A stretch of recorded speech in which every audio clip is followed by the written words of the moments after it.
Bilal'den örnek vereyim size. O Bilal'in halini hepiniz şöyle böyle okudunuz ya da Er-Risale'de ya da Çağrı'da izlediniz.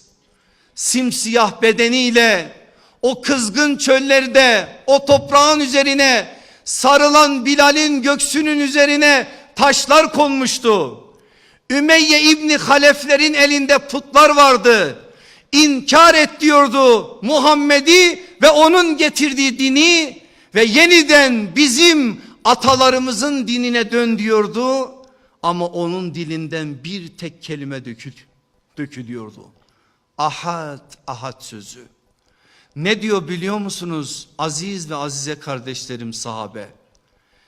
Bilal'in kamçılanma sesini biz Mekke'nin sokaklarında duyardık. Ne zaman bir kamçı Bilal'in bedenine şaklatsa ve ses duyulsa arkasından bir ses de o kamçı sesini bastırırdı.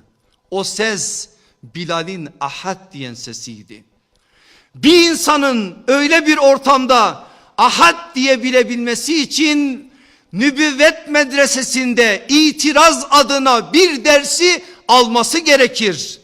Orada aslında hakka taraftar olmanın en önemli sorumluluğun şerre kızmak değil, şerre, batıla ait ne varsa hepsine karşı çıkmak olduğunun bilincinde hareket etmesi gerekir.